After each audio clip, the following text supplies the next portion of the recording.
नमस्कार साथियों, स्वागत है मेरे YouTube चैनल गुरुकुल क्लासेस 9261 में।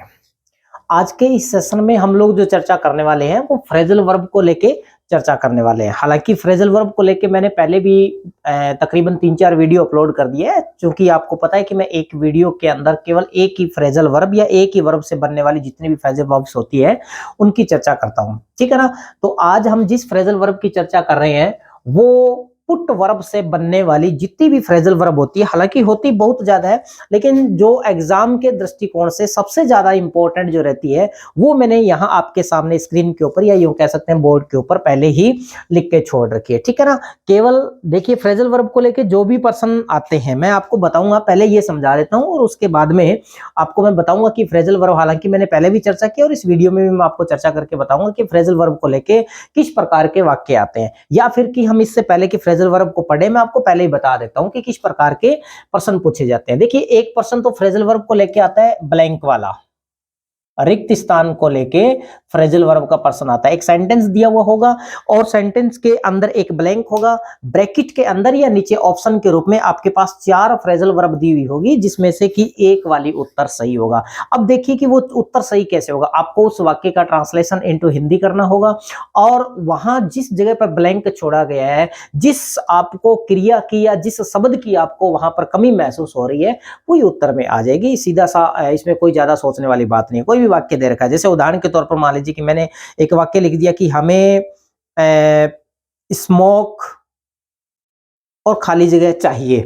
अब देखिए आप क्या सोचोगे, हमें स्मोक करनी चाहिए, ऐसे तो हम सोच नहीं सकते, तो हम क्या सोचेंगे, हमें स्मोक त्याग देनी चाहिए, ठीक है ना। तो वहां पर जो वर्ब आपको काम में लेनी होगी वो गिव अप, जिसका अर्थ होता है त्यागना, वो बीच में सेट हो जाएगी। एक तरीका तो ज्यादातर यही एग्जाम के अंदर आता है, और एक तरीका जो होता है वो रिटन एग्जाम का होता है कि आपको कोई ना कोई फ्रेजल वर्ब दी होगी और डायरेक्ट कर दिया जाता है कि निम्नलिखित फ्रेजल वर्ब का प्रयोग करके और वाक्य बनाइए। तो ऐसा अभी एग्जाम के अंदर नहीं आता है, ठीक है ना। तो अभी जो प्रश्न आता है वो ब्लैंक वाला ही आता है, रिक्त स्थान वाला ही आता है। आपके पास वाक्य दिया हुआ होगा और ब्रैकेट के अंदर 2 या 3 आपके पास विकल्प हो जाएंगे, या नीचे विकल्प के रूप में 4 आपको ऑप्शन दिए मिलेंगे और उनमें से किसी एक को अपने को चुनना होता है, ठीक है। और ये डिपेंड करता है, जितनी भी फ्रेजल वर्ब है उन सब के आपको मीनिंग्स पता होने चाहिए, उनके जो मीन है, उनके जो अर्थ है वो अपने को पता होना चाहिए। चलिए हम चर्चा करते हैं। यहाँ पर मैंने गिनी चुनी पुट वर्ब से बनने वाली 10 एक फ्रेजल वर्ब लिखी है, जो 5-7 मिनट की बात है, इनको अपने को समझना है। देखिए, पहली मैंने वर्ब लिखी है पुट डाउन।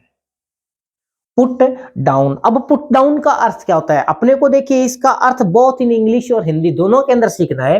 तो इसका जो इंग्लिश में अर्थ होता है पुट डाउन का, वो होता है to suppress by force.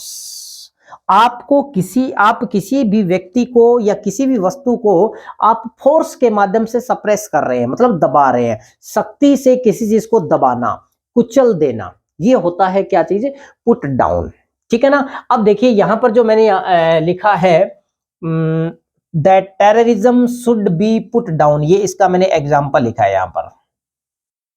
The terrorism should be put down, की जो टेररिज्म है, आतंकवाद है, उसको पुट डाउन कर देना चाहिए, मतलब उसको बाई फोर्स सप्रेस करना चाहिए या दबा देना चाहिए। अब देखिए कि पुट डाउन का जो अर्थ है वो अकेला टू सप्रेस बाई फोर्स ही नहीं होता है, इसका एक अर्थ और होता है, वो मैंने आगे लिख रखा है।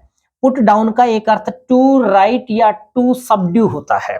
टू राइट, किसी चीज को लिखना, सबड्यू का अर्थ होता है किसी को कुचलना। कुचलना तो ये यहाँ पर ही आ गया, सप्रेस बाय फोर्स, और वैसे इसका कुचलने का जो वास्तविक अर्थ होता है वो सबड्यू होता है, ठीक है ना। तो आप या तो कोई चीज लिख रहे हैं, जैसे नीचे उदाहरण के तौर पर हमने लिख रखा है, ये एग्जाम्पल लिखा हुआ है, put down these mobile numbers, कि इन मोबाइल से नंबर को आप लिखिए। तो ये तो लिखने के अर्थ में मैंने यहाँ पर सेंटेंस लिया है, सबड्यू के अर्थ में वही सीधी सी बात है, यही आप लिख सकते हैं, the terrorism should be put down, की टेररिज्म का जो है वो टेररिज्म को बाई फोर्स सप्रेस करना चाहिए या फिर उसको कुचल देना चाहिए। तो ये तो हो गया पुट डाउन। दूसरी जो फ्रेजल वर्ब मैंने लिखी है वो है पुट अक्रॉस।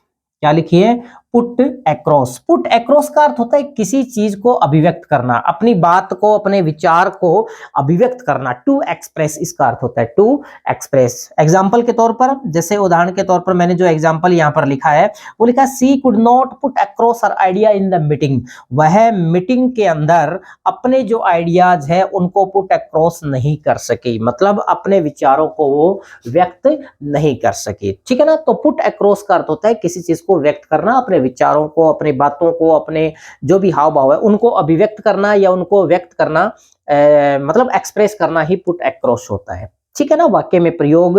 अब देखिए, जो मैं तो एग्जाम्पल कुछ भी लिख सकता हूँ, एग्जाम में कुछ भी आ सकता है, तो सेंस पर डिपेंड करेगा। आपके पास दिया गया जो भी वाक्य है उसका अपने को ट्रांसलेशन करना पड़ेगा।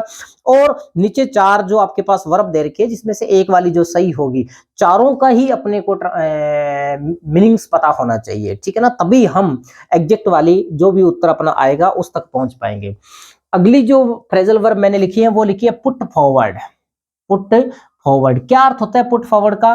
To present for consideration. Put forward, forward का मतलब होता है आगे प्रस्तुत करना, आगे रखना किसी चीज को। ठीक है ना, फॉरवर्ड प्रेपोजिशन जोड़ के कैरी फॉरवर्ड भी हमने पढ़ा है। ठीक है ना, कम फॉरवर्ड भी पढ़ा है। कम फॉरवर्ड जिसका अर्थ होता है कि मदद के लिए आगे आना। कैरी फॉरवर्ड का मतलब होता है किसी भी जोड़ को, किसी भी ऐड को या ग्रैंड टोटल को अगले पेज पर लेके जाना, कैरी फॉरवर्ड होता है। और पुट फॉरवर्ड जो होता है वो होता है to present for consideration. Consideration का मतलब क्या होता है? विचार। विचार के लिए किसी चीज को प्रस्तुत करना है।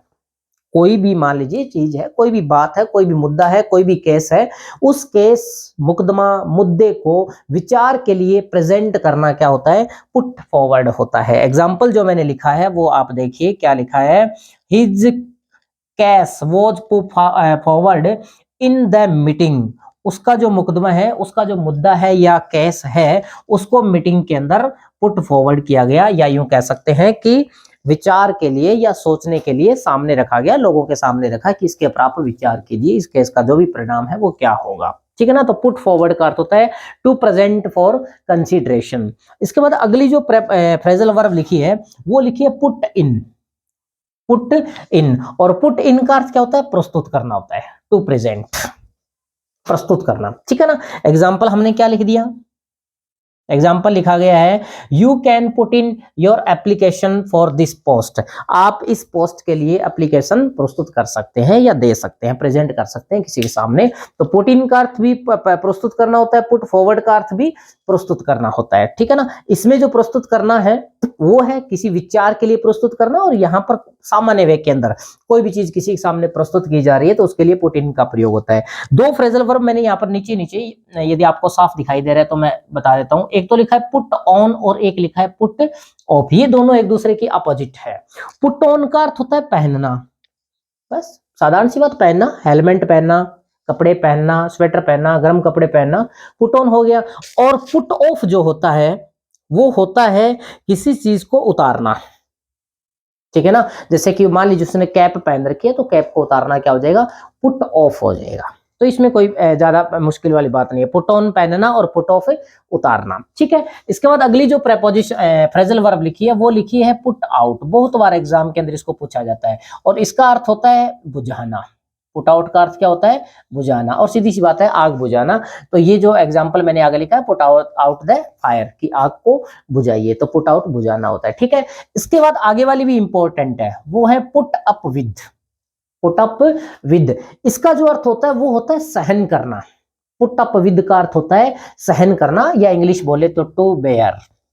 ठीक है, एग्जाम्पल जो कोई भी एग्जाम्पल, जैसे कि मैं आपका जो आपकी जो इनटॉलरेंस है, असहिष्णुता है, उसको I can not put up with, मैं उसको सहन नहीं कर सकता। आपका जो अत्याचार है, आप जो मेरे को टॉर्चर कर रहे हैं उसको मैं सहन नहीं कर सकता। आप मेरी इंसल्ट कर रहे हैं उसको मैं सहन नहीं कर सकता। तो जो भी एग्जाम्पल मैंने यहाँ पर लिखा है वो लिखा है she can not put up with her insult. वह अपनी इंसल्ट को सहन नहीं कर सकती है। तो ये एग्जाम्पल हो गया इसका। ठीक है ना, इसके बाद आगे वाली जो पुट डाउन है वो मैंने आपको शुरुआत में सेम ही होता है। पुट डाउन के जो 2-3 अर्थ होते हैं, एक तो होता है टू सप्रेस बाय फोर्स, एक होता है टू राइट, और एक होता है टू सबड्यू। ठीक है ना, कुचल देना, लिखना, या बाय फोर्स किसी चीज को दबाना, ये पुट डाउन होता है। इसके बाद में अगली जो फ्रेजल वर्ब मैंने लिखी है वो लिखी है पुट अप। पुट अप का अर्थ होता है ठहरना, रुकना। पुट अप का अर्थ क्या होता है? रुकना या ठहरना। ठीक है ना, तो इसका सीधा सा एग्जांपल कि she put up in a hotel, वह एक होटल के अंदर ठहरी। अगली जो फ्रेजल वर्ब लिखी गई है वो लिखी गई है पुट बाई। पुट बाई का अर्थ होता है बचाना। पुट बाई का अर्थ क्या होता है? बचाना, पैसे आदि बचाना। तो जो एग्जांपल्स मैंने यहाँ पर लिखा है वो एग्जांपल्स क्या है?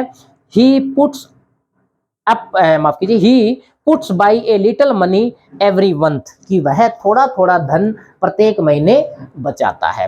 तो ये है, अपने को देखिए जो यहाँ पर फ्रेजल वर्ब्स जितनी भी दे रखी है उसका अपने को हिंदी में भी और इंग्लिश में भी मीन पता होना चाहिए। यदि उसका अर्थ अपने को पता है, इसका मतलब कि हमारा जो उत्तर है वो गलत होने की गुंजाइश। यदि आप कंपटीशन लेवल की तैयारी कर रहे हैं तो आपको हिंदी से ज्यादा उसका जो इंग्लिश अर्थ है वो आपको ध्यान में होना चाहिए, ठीक है ना।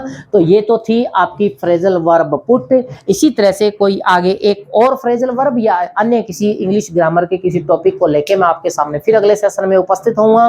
तब तक के लिए आप मेरे जितने भी वीडियोज हैं उनको देखते रहिएगा। यदि आपको पसंद आ रहे हैं तो उनको लाइक कीजिएगा, शेयर कीजिएगा। चैनल पर यदि आप नए हैं तो चैनल को सब्सक्राइब कीजिएगा। मिलेंगे अगले सेशन के अंदर, तब तक के लिए नमस्कार, जय हिंद, गुड नाइट।